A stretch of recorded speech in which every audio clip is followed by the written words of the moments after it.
Hello दोस्तों, कैसे हैं आप सब। आई होप आप सब बढ़िया होंगे। दोस्तों जैसा कि आप लोग तो जानते हैं, सीआरपीएफ हेड कांस्टेबल मिनिस्ट्रियल का एग्जाम चल रहा है दोस्तों। और 22 फरवरी और 23 फरवरी का हम लोग डिस्कस कर चुके हैं दोस्तों। आज हम लोग करेंगे 24 फरवरी, जो कि आल शिफ्ट है दोस्तों। एक दिन में 3 शिफ्ट पूछे जा रहे हैं दोस्तों। आज हम लोग 24 फरवरी का तीनों शिफ्ट का एनालिसिस करेंगे और देखेंगे कौन कौन से क्वेश्चन पूछे गए थे दोस्तों। और आप लोग वीडियो को पूरा ध्यान से देखिएगा दोस्तों। अगर जो वीडियो में किसी भी क्वेश्चन का आंसर आपको पहले से पता तो आप लोग कमेंट बॉक्स में लिख सकते हैं। अगर जो आपका एग्जाम नहीं हुआ है तो दोस्तों ये वीडियो आप लोग के लिए रामबाण साबित होने वाला है दोस्तों, क्योंकि बहुत ही रिपीटेड क्वेश्चन आ रहे हैं और वहाँ से जितने भी बिंदु बन सकते हैं हम लोग वो भी डिस्कस करेंगे। तो दोस्तों वीडियो में बने रहिएगा लास्ट तक। चलिए दोस्तों वीडियो करते हैं स्टार्ट। दोस्तों हमारा पहला क्वेश्चन यही पूछा गया था दोस्तों, बाबर ने किस वंश का पतन करके मुगल साम्राज्य की स्थापना की थी। तो दोस्तों उस समय लोधी वंश चल रहा था दोस्तों, और लोधी वंश का शासक था इब्राहिम लोधी। दोस्तों 1526 में बाबर और इब्राहिम लोधी के मध्य एक युद्ध है, जो कि उसे पानीपत का युद्ध कहते हैं दोस्तों, जिसमें बाबर विजय हुआ। तभी तो दोस्तों उसने मुगल साम्राज्य की स्थापना की। चलिए अगला क्वेश्चन दोस्तों है, सड़क दुर्घटना में मौत की राशि 25,000 से बढ़ाकर कितना कर दिया गया है। तो दोस्तों 25,000 से बढ़ाकर 1,00,000 रुपये कर दिया गया है। चलिए दोस्तों अगला क्वेश्चन पूछा गया था दोस्तों, समानता का अधिकार किस अनुच्छेद में वर्णित है। तो दोस्तों समानता का अधिकार अनुच्छेद 14 से 18 तक है। स्वतंत्रता का अधिकार दोस्तों अनुच्छेद 19 से 22 में है। शोषण के विरुद्ध अधिकार अनुच्छेद 23 से 24 में है। धार्मिक स्वतंत्रता का अधिकार अनुच्छेद 25 से 28 में है। संस्कृत और शिक्षा का अधिकार अनुच्छेद 29 और 30 में है। दोस्तों संवैधानिक उपचारों का अधिकार अनुच्छेद 32 में है। दोस्तों पिछले शिफ्ट में पूछा गया था संवैधानिक उपचारों का अधिकार किस आर्टिकल में है। तो दोस्तों वहाँ पे हम लोग बताए थे, देखे थे कि 32 में पूछा गया था दोस्तों। तो ये देख लीजिए, घुमा फिरा कर वही क्वेश्चन पूछा जा रहा है। चलिए दोस्तों अगला क्वेश्चन है, वर्नाकुलर प्रेस एक्ट किस वर्ष आया था। तो दोस्तों वर्नाकुलर प्रेस एक्ट 1878 में आया था। चलिए दोस्तों अगला क्वेश्चन है, लखनऊ घराना को किसने बसाया था। तो दोस्तों लखनऊ घराना को मियाँ बख्श ने बसाया था। चलिए अगला क्वेश्चन दोस्तों है, छत्तीसगढ़ और झारखंड जिस वक्त अलग हुआ था उस वक्त भारत के प्रधानमंत्री कौन थे। तो दोस्तों नवंबर 2000 में अलग हुआ था छत्तीस और झारखंड। दोस्तों उस समय भारत के प्रधानमंत्री अटल बिहारी वाजपेयी थे। चलिए क्वेश्चन नंबर अगला है दोस्तों, दूती चंद का संबंध किस खेल से है। तो दोस्तों दूती चंद का संबंध एथलीट यानी धावक से है। चलिए अगला क्वेश्चन है दोस्तों, भारतीय संविधान में अनुच्छेद 29 का संबंध किससे है। तो ये दोस्तों अल्पसंख्यकों के हितों का संरक्षण है दोस्तों, जिसमें शिक्षा और सांस्कृतिक का अधिकार दोस्तों बताया गया था आप लोगों को। चलिए अगला क्वेश्चन दोस्तों है, उस्ताद जाकिर हुसैन को 2023 में कौन सा पुरस्कार से सम्मानित किया गया। तो दोस्तों पद्म विभूषण से सम्मानित किया गया था दोस्तों, और ये प्रसिद्ध तबला वादक थे दोस्तों, ये भी याद रखिएगा। चलिए अगला क्वेश्चन दोस्तों है, सतत विकास सूचकांक 2022 में भारत की रैंक क्या थी। तो दोस्तों 132वां रैंक। चलिए अगला क्वेश्चन दोस्तों है, मोहिनी अट्टम शास्त्रीय नृत्य, दोस्तों नृत्य है दोस्तों, नीति हो गया है, का संबंध भारत के किस राज्य से है। तो दोस्तों कुल शास्त्रीय नृत्य 8 हैं आपके। मोहिनी अट्टनम केरल के हैं, और कथकली केरल के हैं, मोहिनी अट्टम केरल के हैं, कथक उत्तर भारत के हैं, भरतनाट्यम तमिलनाडु के हैं, कुचिपुड़ी आंध्र प्रदेश के हैं, उड़ीसा उड़ीसी की हैं, और मणिपुरी मणिपुर के हैं। दोस्तों ये ध्यान रखिएगा, यहाँ मोहिनी अट्टम है और एक मोहिनी अट्टनम है। तो दोस्तों इसका राइट आंसर हो जाएगा केरल। चलिए अगला क्वेश्चन दोस्तों है, भारतीय संविधान में मौलिक कर्तव्य को कब शामिल किया गया था। तो दोस्तों 42वें संविधान संशोधन के तहत 1976 में अनुच्छेद 51 के जोड़ा गया। चलिए क्वेश्चन नंबर अगला दोस्तों, भावगति जो कि एक लोकगीत है, इसका संबंध किस राज्य से है। तो दोस्तों इसका संबंध है महाराष्ट्र राज्य से। चलिए अगला क्वेश्चन दोस्तों है, रजिया सुल्तान को किस वर्ष उनके पद से अपदस्थ कर दिया गया था। तो दोस्तों भारत की पहली महिला मुस्लिम शासिका इल्तुतमिश की पुत्री रजिया सुल्तान थी, तो उनको अपदस्थ 1940 में कर दिया गया था।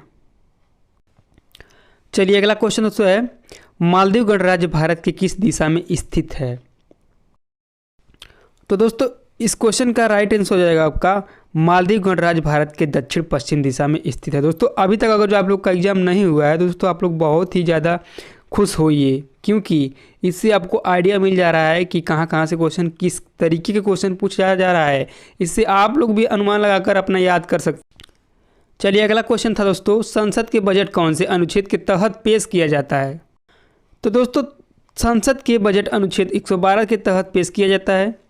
दोस्तों आप लोग इतना ध्यान दिए होंगे दोस्तों, हर एक शिफ्ट में बजट से एक क्वेश्चन पूछा जा रहा है और लोक नृत्य से, और दोस्तों 2011 की जनगणना के अनुसार। तो दोस्तों यहाँ से 3 टॉपिक हैं आपके, अगर 3 टॉपिक पढ़ लेते हैं तो अगला एग्जाम देने जाएंगे दोस्तों तो आपको 3 नंबर एकदम फिक्स हो जाएगा। तो आप लोग इसे ध्यान से पढ़ लीजिएगा, अगर आप पेपर नहीं हुआ है अभी तो आप लोग पढ़ लीजिएगा। चलिए दोस्तों अगला क्वेश्चन है दोस्तों, 1873 में सत्यशोधक समाज की स्थापना किसने की थी। तो दोस्तों सत्यशोधक समाज की स्थापना ज्योतिबा फूले ने की थी। चलिए अगला क्वेश्चन दोस्तों है, राजा राम मोहन राय के द्वारा कौन सी समाज स्थापना की गई थी। तो दोस्तों राजा राम मोहन राय के द्वारा ब्रह्म समाज की स्थापना की गई थी। दोस्तों याद रखिएगा, ये कई बार पूछा जाता है क्वेश्चन। चलिए दोस्तों अगला क्वेश्चन पूछा गया था दोस्तों, आंध्र प्रदेश का कौन सा स्थान है जो अभ्रक के लिए प्रसिद्ध है। तो दोस्तों नेल्लूर में जो कि अभ्रक के लिए प्रसिद्ध है दोस्तों, नेल्लूर जो कि आंध्र प्रदेश में है। लेकिन दोस्तों यहाँ ध्यान रखिएगा पॉइंट, भारत के झारखंड राज्य में सबसे ज़्यादा अभ्रक का उत्पादन होता है और विश्व में सबसे ज़्यादा अभ्रक का उत्पादन भारत में होता है। दोस्तों ये ध्यान रखिएगा, ये सब पॉइंट याद रखिएगा, यहाँ से भी क्वेश्चन बन सकते हैं, क्योंकि दोस्तों ऐसे ही क्वेश्चन बन ही रहे रिपीटेड क्वेश्चन। चलिए अगला क्वेश्चन था दोस्तों, बैंकिंग सोडा का रासायनिक नाम क्या होता है। तो दोस्तों इसका रासायनिक नाम होता है सोडियम बाइकार्बोनेट। दोस्तों इसका सूत्र होता है NaHCO3। चलिए दोस्तों अगला क्वेश्चन दोस्तों, तोता का पर्यायवाची शब्द क्या है। दोस्तों ऑप्शन उसमें पता नहीं क्या था क्या नहीं था, लेकिन जो जितना भी तोता का पर्यायवाची शब्द है मैंने लिख दिया है दोस्तों, आप लोग मिला लीजिएगा। तो दोस्तों सुग्गा है और सूख है, कीर है, दांडिम प्रिय है, तुंड है। चलिए अगला क्वेश्चन दोस्तों है, धार्मिक स्वतंत्रता से संबंधित अनुच्छेद कौन सा है। तो दोस्तों धार्मिक स्वतंत्रता से अनुच्छेद 25 से 28 तक है। चलिए दोस्तों अगला क्वेश्चन था, जनवरी 2023 में कोयले के उत्पाद पर कहाँ पर आप पाबंदी लगाई गई है। तो दोस्तों दिल्ली में कोयला उत्पादन पे पाबंदी लगाई गई है।